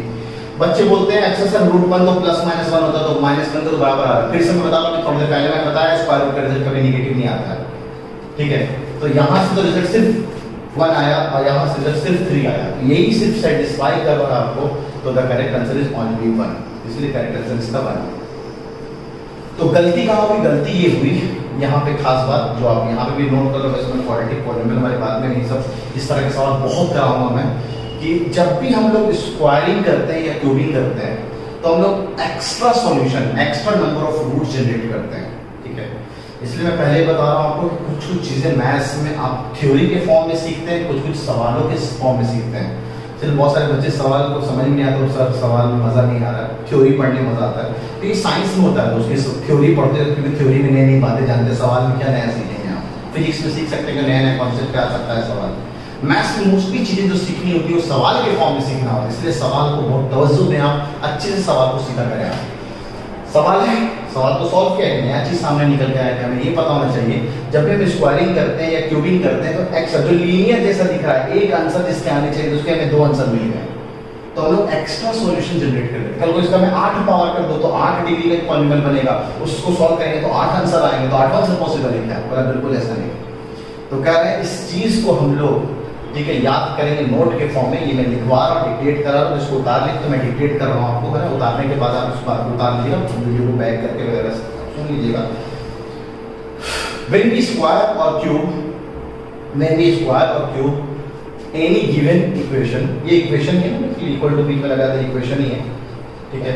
any given equation we always generate extra solutions या roots, ब्रैकेट में roots भी लिखो, एक ही बात है।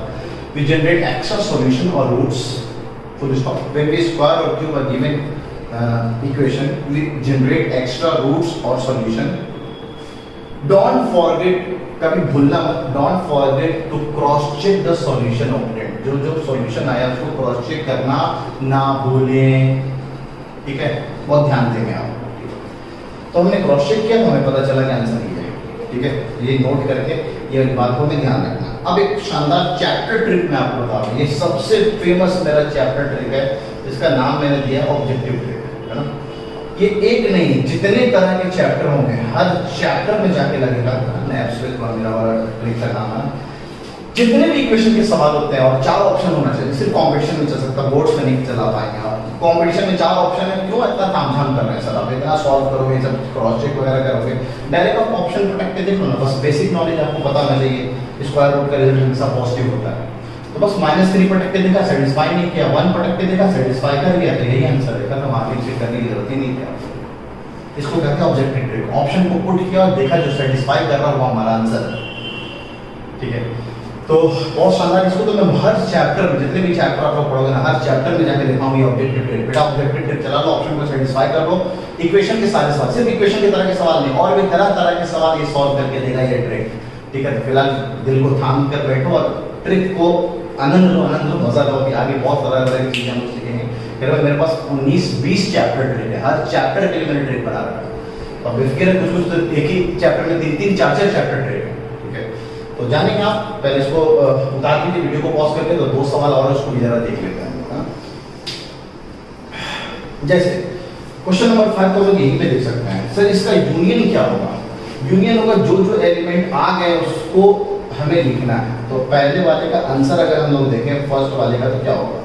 -3, यहाँ -8 से शुरू करना सर, -8 आया, -6 आया, -4 आया, फिर -3, -2, -1, और ये सब इसमें तो इंक्लूड होते जा रहा है, तो टर्म्स को हम लोग रिपीट नहीं करते हैं। -3, -2, -1, 0, 1, 2, 3, 4, 5 तक तो जाने ही जाना है। उसके बाद यहाँ पे सर 6 और 8 बच रहा है, तो 6 और 8 में इंक्लूड कर लेंगे। तो इसका नंबर ऑफ एलिमेंट्स कितने आए, कल को पूछा जाए 1, 2, 3, 4, 5, 6, 7, 8, 9, 10, 11, 12, 13, 14, तो नंबर ऑफ एलिमेंट्स इसको ऐसे लिखते हैं, NA यूनियन B। किसी भी सेट में नंबर ऑफ एलिमेंट तो आगे n लिखा दें, इसको ऑर्डर बोलते हैं, ऑर्डर ऑफ अ सेट। इसका एक दूसरा नाम भी है cardinal number, cardinal number of the set. बताइए उस सेट का कार्डिनल नंबर कितना है? जैसे इस सेट का कार्डिनल नंबर कितना है? 5, 6, 7, 8, 9, 9 हो गया कार्डिनल नंबर। इस सेट का कार्डिनल नंबर कितना है? 1, 2, 3, 4, 5, 6, 7, 8, 9, 9 हो गया इसका कार्डिनल नंबर।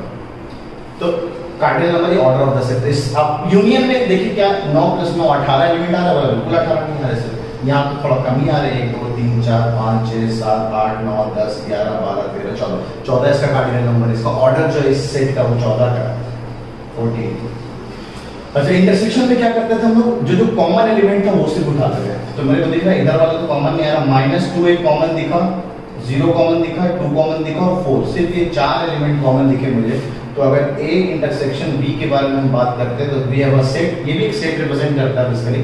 तो कौन कौन से कलेक्शन है? -2 है, 0 है, 2 और 4 है। इसका कार्डिनल नंबर कितना है?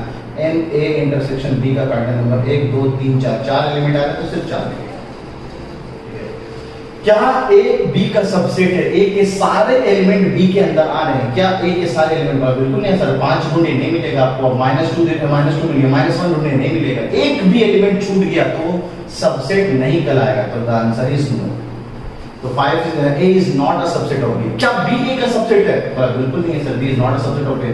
-8 देखिए A में आपको नहीं दिखेगा, ठीक है। तो अच्छा है, यहाँ तक जो कुछ हमको उतारना उतार लीजिए। क्वेश्चन नंबर 6 बस, क्वेश्चन नंबर 5 तक हो गया, क्वेश्चन नंबर 6 बचा हुआ। इस तरह का सवाल मैंने कराया था यूनियन और इंटरसेक्शन वाला, एक और एग्जांपल में कराने के लिए सोच रहा था, क्योंकि डीपीपी में ऐसा सवाल आपको मिल जाएगा, है ना। अच्छा सवाल है सीखने के लिए आपको।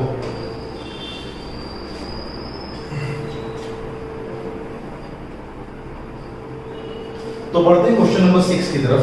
क्वेश्चन नंबर 6 में मैंने आपको बताया था नंबर लाइन पे रिप्रेजेंट कर लो, है ना। नंबर लाइन पे चीजों को रिप्रेजेंट कर दो, उसके बाद इंटरसेक्शन और यूनियन लेने में आपको आसानी होगी। जो एलिमेंट्स आए, एक -3 आया, फिर 5 आया, फिर 10 आया, फिर 15 आया, फिर उसके बाद 30 आया, ठीक है। जो ओपन के साथ है उसको ओपन लेते हैं, जो क्लोज के साथ है उसको क्लोज लेते हैं, ठीक है। ये भी क्लोज है, ये भी क्लोज है, ये ओपन है, ये ओपन, ये प्लस का इंफिनिटी है, इधर माइनस का इंफिनिटी।